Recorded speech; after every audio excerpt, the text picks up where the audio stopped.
دوسرا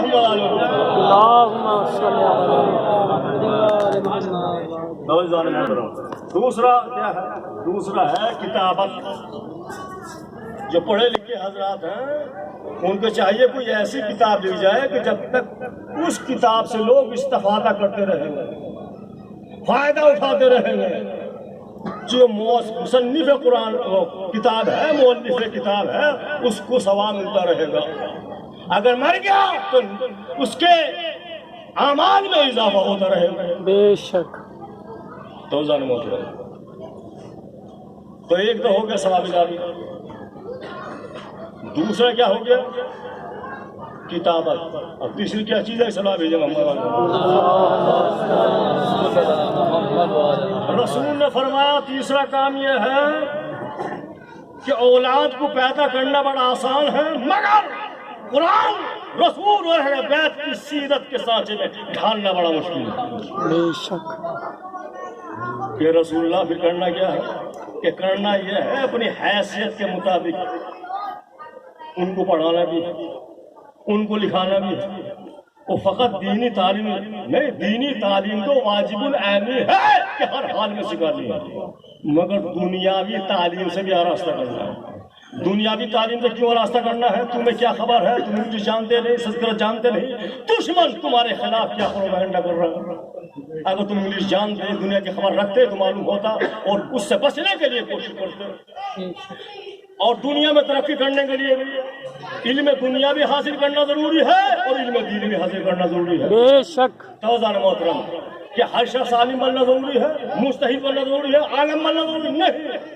بس اتنا علم حاصل کر لو کہ حلال کیا ہے، حرام کیا ہے، واجب کیا ہے، مستحب کیا ہے، مکروہ کیا ہے، مباح کیا ہے، حق کیا ہے، باطل کیا ہے. سلام ہے یہ محمد علیہ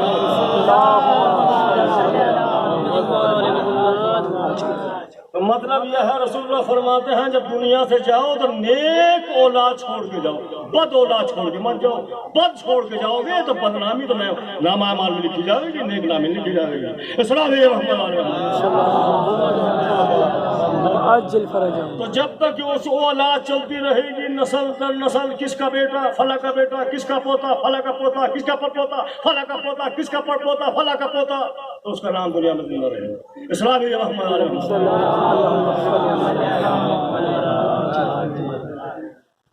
اولاد کا ہونا بھی ضروری ہے. اولاد بخشش کا سبب بھی ہے، لیکن سبب تب ہے جب نیک ہو. قرآن پڑھا نہیں پاتا کیسے پڑھے گا؟ علم دین جاننا نہیں مریض حسین کیسے بڑھ پکڑے گا؟ یہ مریض حسین سے بڑھ پکڑ لے گا. وہ کیسے؟ مولانا کے پاس گیا، حسین کے پاس گیا، دونوں کو مدعو کریا، پبلک کو اعلان کر کے آ گئے. توجہ ہے نا؟ لیکن اس کو یہ علم نہیں ہے کہ یہ مریض حسین کا فائدہ کیا ہے. واہ. قرآن کی تلاوت کا فائدہ کیا ہے؟ امام جعفر صادق علیہ السلام اگر کسی کے ماں باپ کافر بھی ہیں، بیٹا مومن ہے، اگر مومن بیٹا کافر کافرہ ماں باپ کے لیے تلاوت قرآن کر کے ایصال کر دے تو اس کے عذاب میں اضافہ ہو جائے گا. اگر کسی کا ماں باپ مومنہ ہو، صالحہ ہو، متقیہ ہو، اور اس کا مومن بیٹا تلاوت قرآن کر کے ایصال کر دے تو اس کی بخشش کیوں نہ ہو؟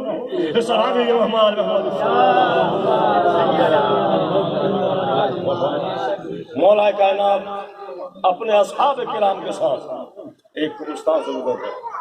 جب قبرستان کے درمیان پہنچ گئے مولا رک گئے. پہلے سلام کیا داخل ہونے کے بعد، کیونکہ قبرستان میں داخل ہونے کے لیے شرط یہ ہے سلام جب داخل ہو تو پہلا جملہ سلام کرو. کس طرح کرنا ہے؟ تو مختصر سلام یہ ہے السلام علیکم یا اہل القبور مومنین والمومنات. سلام ہو تم پر قبر میں رہنے والوں مومنوں اور مومنات.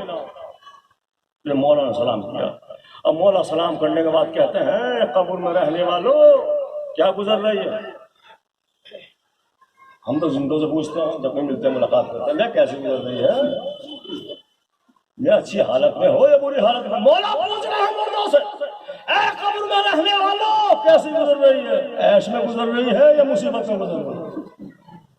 یہ کون پوچھ رہے ہیں؟ یہ صدیق اکبر مولا علی، فاروق اعظم مولا علی، مومنوں کا امیر مولا علی، متقی کا امام مولا علی، رسول مولا علی، خلیفہ رسول بلا فاصل مولا علی پوچھ رہے ہیں۔ بے شک بے شک۔ اللہم صلی علی محمد۔ کہ قبر میں رہنے والوں کیا حال ہے؟ ہم تو زندوں کا حال پوچھتے ہیں، مولا مردوں کا حال پوچھ رہے ہیں۔ مولا بتا رہے ہیں بے وقوف ہو، جن کو تم مردہ سمجھ رہے ہو زندہ ہے۔ اگر یہ مردہ ہوتے تو علی جیسا صدیق اکبر، فاروق اعظم، امین مومنین، وسیع رسول، عالم علم لدنی مردوں کو سلام نہ کرتا، علی زندوں کو سلام کرتا ہے، مردوں کو نہیں۔ بے شک بے شک۔ نعرہ حیدری۔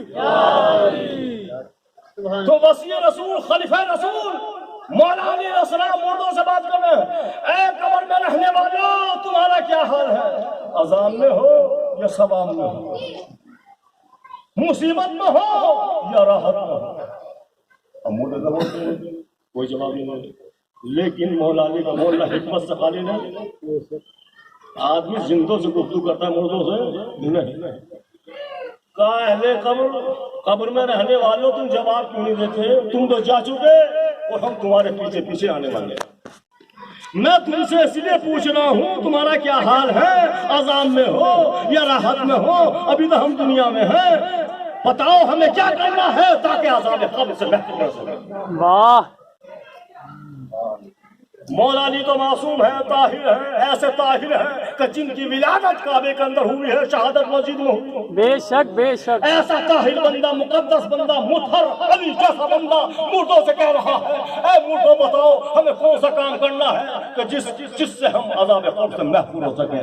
یہ مولا علی مردے سے جو پوچھ رہے ہیں، یہ امت مسلمان کی اصلاح کے لیے پوچھ رہے ہیں۔ بے شک۔ مولا علی کیا؟ مولا علی تو خود معصوم ہے، خود محشر کے دن شفاعت کرائیں گے مومن مومنات۔ تو یہ ہمارے لیے وسیلہ بننے ہیں مولا علی۔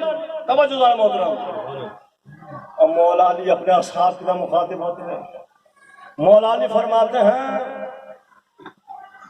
اگر اللہ ان مردوں کو بولنے کی اجازت دیتا تو یہ مجھ سے کلام کرتا۔ واہ۔